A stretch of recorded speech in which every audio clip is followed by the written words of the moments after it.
The seventh, uh, harbinger, the erudite tree. She rose from her chair.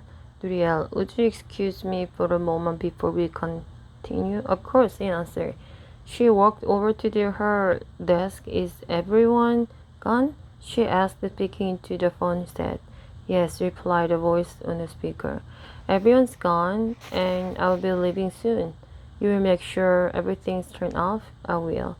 During the exchange, Muriel gazed out to the city skyline. It was now early evening. The sun had set. The city was illumined by the deep blues and reds of twilight and the incandescent and fluorescent radiance of each buildings and street lamps. So she said, as she returned to the round table, you were in a boat with the prophet. We docked, got out of the boat, and began walking through the park. He led me to the fountain on the terrace, the one with the statue of the angel on top. Do you know what that is, Nuriel? He asked. An angel, I replied. This is Bethesda fountain, and it's called an angel of the waters.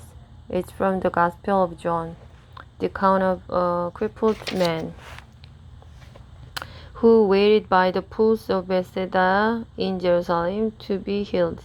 And do you know what Bethesda means? No, I replied.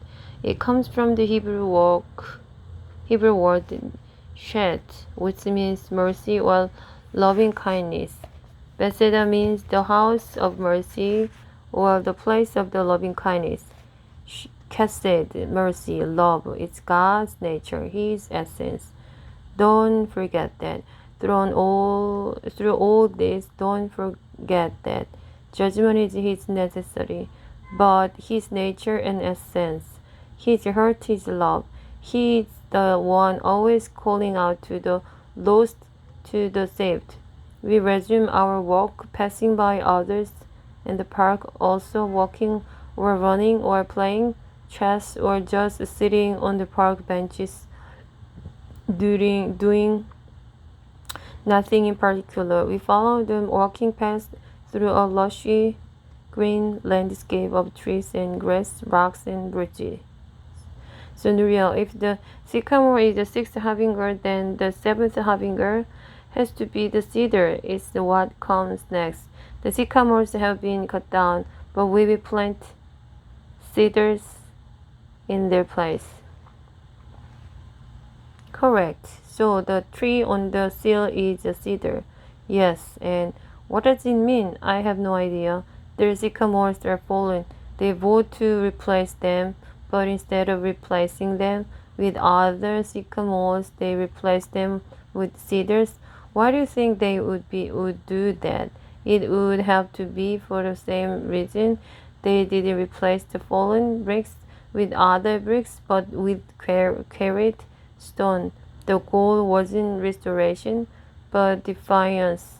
So I guess that the cedar was stronger than the sycamore, or as different from the sycamore.